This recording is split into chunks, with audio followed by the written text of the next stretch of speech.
The emergency beacon screamed through the void of space, a desperate cry that pierced the silence between star systems. Commander Sarah Chen sat in the pilot's seat of the rescue vessel Determination, her fingers dancing across holographic displays as she tracked the distress signal to its source.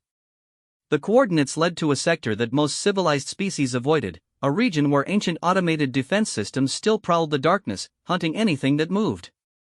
"Captain, we're picking up massive energy signatures from the debris field ahead," reported Lieutenant Torres from the sensor station. His voice carried the tension that had gripped the entire crew since they'd received the emergency transmission. Whatever happened here, it was big. Sarah leaned forward, studying the tactical display. Twisted metal and plasma burns told the story of a fierce battle. Ship fragments drifted in lazy spirals, their hulls cracked open like broken eggs. But, among the wreckage, one vessel remained intact, though its power readings were failing fast.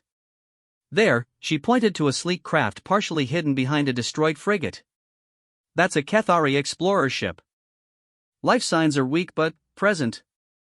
The Cathari were known throughout the galaxy as master engineers and peaceful traders, their slender forms and graceful movements making them natural diplomats. To see one of their ships in this condition was deeply troubling.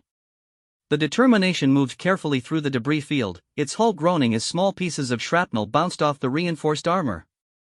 Sarah had commanded rescue missions in hostile territory before, but something about this place felt different.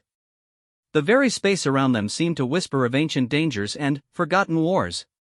"Docking clamps engaged," announced the ship's AI in its calm, measured tone. "Atmospheric pressure equalized.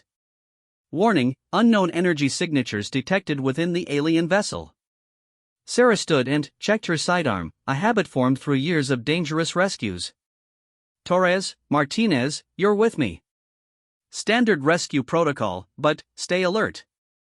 Something destroyed an entire convoy out here, and I don't think it was pirates."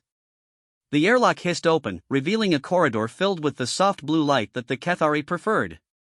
The ship's artificial gravity was functioning, but barely. Emergency lighting cast airy shadows on the curved walls, and the air carried the metallic taste of damaged life support systems.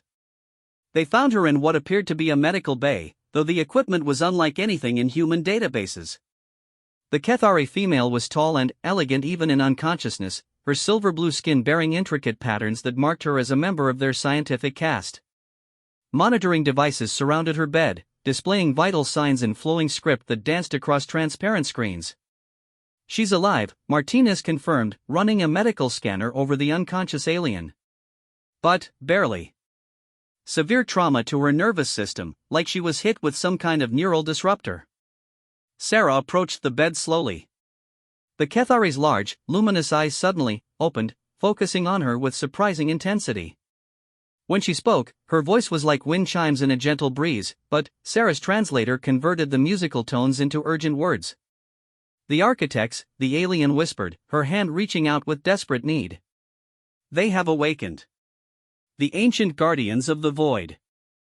Your species, you must understand, they hunt based on neural patterns, on the way consciousness itself resonates through spacetime."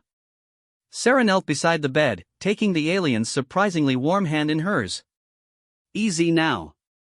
You're safe. We're here to help." The Cathari's grip tightened with unexpected strength. "You don't understand. The architects were created by a species that died out millions of years ago. They built machines to guard their territory forever, machines that learn and adapt. When our convoy stumbled into their domain, they analyzed us, cataloged our thought patterns." Her voice grew weaker, but more urgent. "They found us predictable. Our minds work in harmonious ways, following logical paths that their algorithms could easily counter. But humans."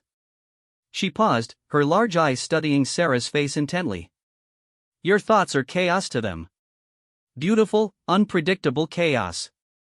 Torres stepped forward, his scanner detecting energy buildup somewhere in the ship's depths. "Captain, we need to move. The ship's power core is destabilizing."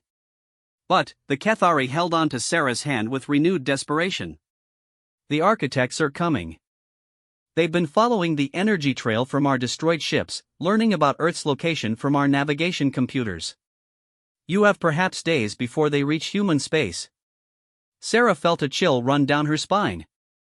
"How many ships are we talking about?" "Thousands," came the whispered reply. "Self-replicating hunter-killers that have been dormant for eons, waiting for someone to trigger their awakening. Our convoy was the key that unlocked the ancient tomb of mechanical nightmares." The ship shuddered around them, and sparks began to fly from damaged conduits. Sarah made a decision that would change the course of galactic history. Instead of simply evacuating the Cathari scientist, she helped her sit up. "Tell me everything," Sarah said firmly. "Every detail about these architects. If they're coming for humanity, we need to know how to fight them." The alien scientist, who introduced herself as Zarathel of the Third Resonance, began to speak rapidly. Her words painted a picture of an enemy beyond anything humanity had ever faced. The architects were not just machines, they were evolved artificial intelligences that had been perfecting their hunting techniques for millions of years. They could analyze the psychological patterns of entire species and develop countermeasures that made resistance nearly impossible. "But you," Zarathel said, her eyes brightening with something that might have been hope. "Humans think in ways that defy prediction. Where my people see a problem and calculate the optimal solution, you see 20 different approaches, many of them completely illogical but somehow effective." As they prepared to evacuate, Zarathel shared data crystal after data crystal, downloading everything her people had learned about the architects during their brief, devastating encounter. The information was incomplete but vital, offering humanity its first glimpse at an enemy that had already begun its inexorable march toward Earth. The determination pulled away from the dying Cathari ship just as its core went critical, painting the debris field in brilliant white light. But Sarah's mind was already racing ahead, planning and plotting. The galaxy's newest threat was coming, but humanity had one advantage that no other species possessed. They were completely, utterly, magnificently unpredictable. As the rescue ship jumped to hyperspace, carrying its precious cargo of alien knowledge and warnings, Sarah couldn't shake the feeling that this was just the beginning. The real test would come when the architects arrived in human space and discovered that some species simply refused to follow anyone else's rules, even those written by machines that had outlived the civilizations that created them. The journey back to Earth would take 3 days. Sarah hoped it would be enough time to prepare for a war unlike anything the galaxy had ever seen. Admiral Harrison stood before the holographic display in the Seoul Defense Command Center, watching as red dots multiplied across the star map like a spreading infection. Each dot represented an architect vessel, and there were already more than Earth's entire combined fleet could handle. The alien machines had been advancing through human space for 6 days, and every engagement had ended the same way: complete annihilation of human forces. Zarathel stood beside him, her tall frame draped in a specially designed environmental suit that helped her cope with Earth's heavier gravity. Despite the dire circumstances, she continued to work tirelessly, analyzing the battle data from each encounter and trying to understand why the architects were proving so unstoppable. "They adapt faster than we anticipated," she said, her musical voice heavy with frustration. "In the engagement at Proxima Centauri, your ships used quantum torpedoes with great effect. By the time they reached the Tau Ceti system, the architects had developed countermeasures that rendered the same weapons useless." Commander Chen stood at a tactical station nearby, her fingers flying over displays as she coordinated evacuation efforts from the outer colonies. The civilian ships fleeing toward Earth carried stories of horror, entire worlds stripped of their defenses in hours by machines that seemed to anticipate every human strategy. "It's not just adaptation," Sarah said grimly. "According to the refugee reports, the architects are learning our language, our culture, our way of thinking. They've been intercepting our communications and analyzing our literature, our movies, our military doctrine. They're building psychological profiles of humanity itself." Admiral Harrison turned from the display, his weathered face showing the strain of the past week. "Then, we need to do something they can't predict. Something so completely insane that their algorithms can't process it." He looked at the assembled officers and scientists. "Ideas?" Dr. Elizabeth Knox from the Terra Research Institute stepped forward. She had been working with Zarathel to understand the alien technology, and her usual calm demeanor was replaced by barely controlled excitement. "Actually, Admiral, I think we've been approaching this all wrong. We've been trying to fight them like a conventional enemy, but what if that's exactly what they expect?"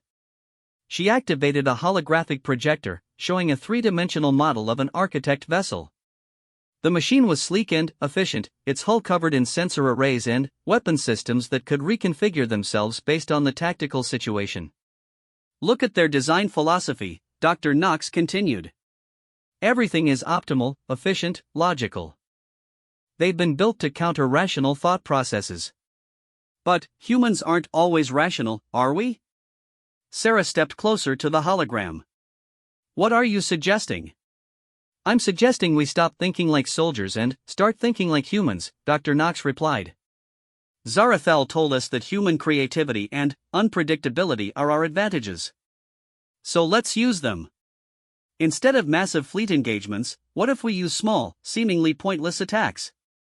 Instead of trying to destroy their ships, what if we try to confuse them?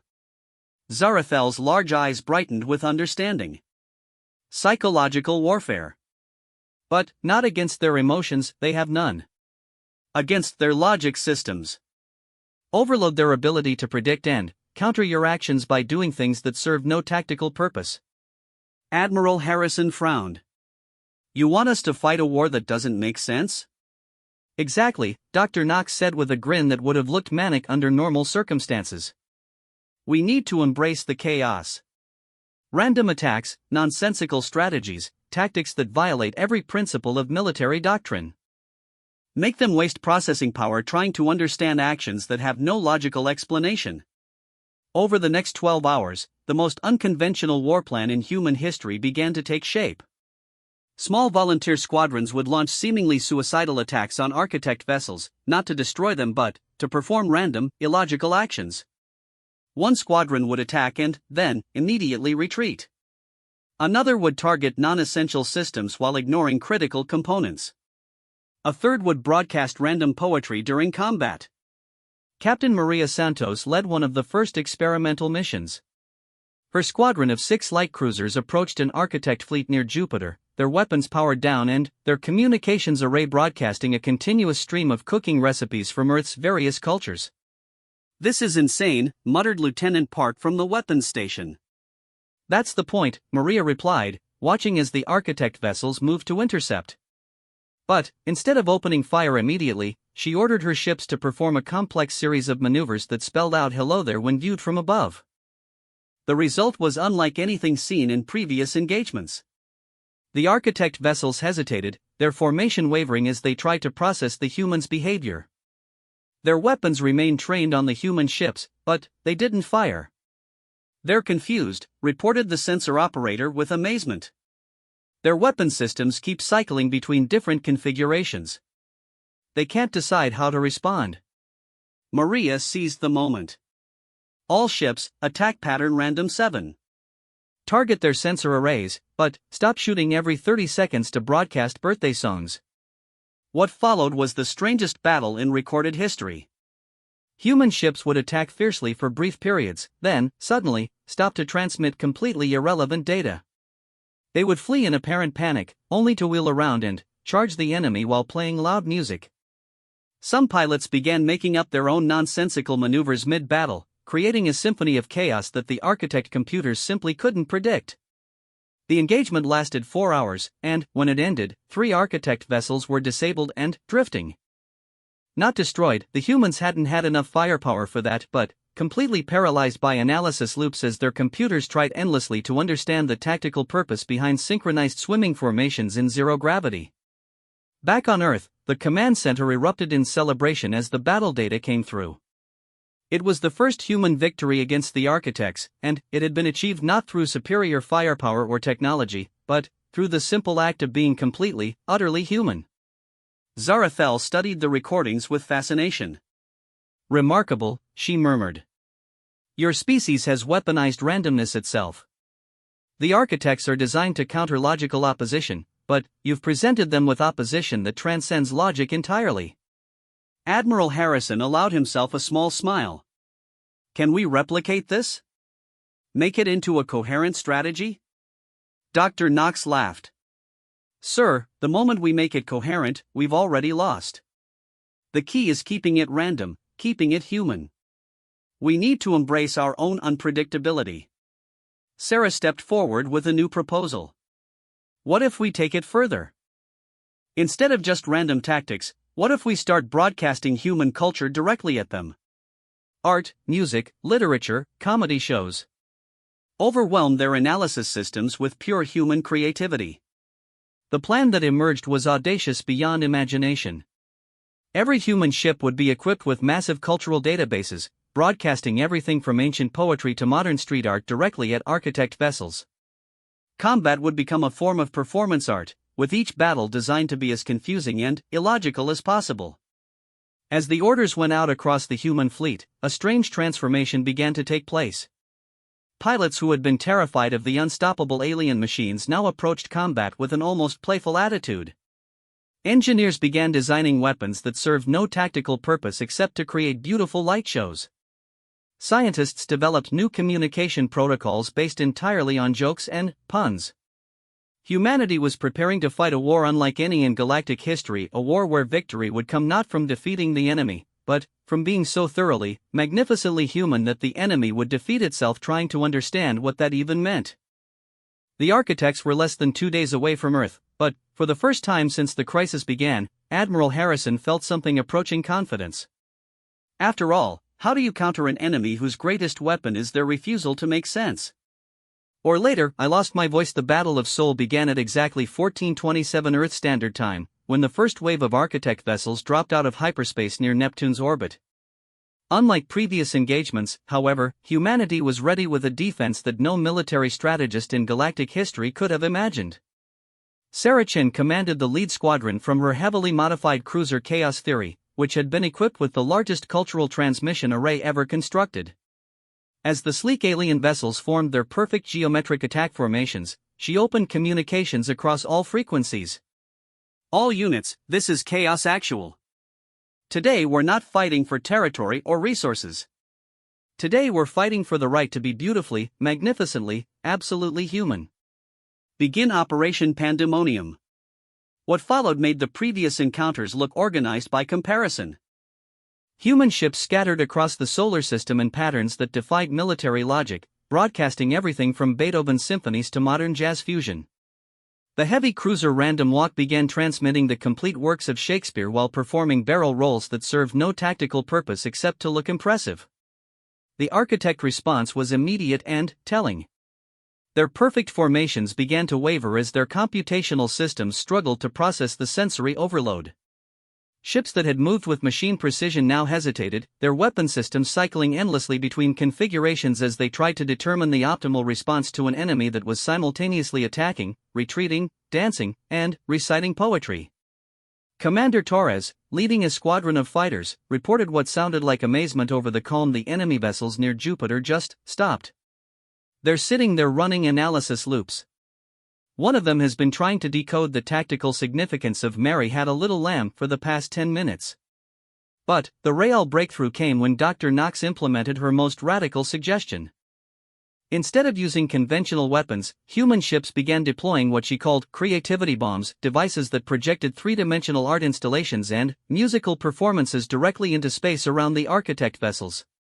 The alien machines, designed to analyze and counter every possible threat, suddenly found themselves surrounded by abstract sculptures that existed only as fields of coherent energy, musical compositions that used gravitational waves as instruments, and poetry written in patterns of controlled stellar radiation. Zarathel, monitoring the battle from Earth's command center, watched in fascination as the architect formations began to completely break down. "Incredible," she whispered. "They're experiencing what can only be described as a mechanical nervous breakdown. Their systems are overloading trying to find military significance in pure artistic expression." Admiral Harrison studied the tactical display with growing amazement. Red icons representing architect vessels were beginning to flash warning signals as they fell out of formation, their artificial minds locked in endless analysis loops. "How is this possible?" he asked. Dr. Knox, her eyes bright with excitement, pulled up computational readouts from the enemy vessels. "They're trying to process human creativity with machines designed for logical analysis. It's like trying to solve an equation where every number is actually a rainbow. Their systems simply can't handle input that exists purely for its own sake, with no tactical or strategic purpose." The battle reached its climax when Sarah made a decision that would become legendary in human military history. Instead of pressing their advantage, she ordered all human ships to stop attacking entirely and, instead, performed the largest synchronized space ballet ever attempted. All units, assume formation Nutcracker. We're going to dance these machines into submission. Thousands of human vessels, from massive dreadnoughts to tiny fighters, began moving in perfect synchronization to Tchaikovsky's classic ballet suite.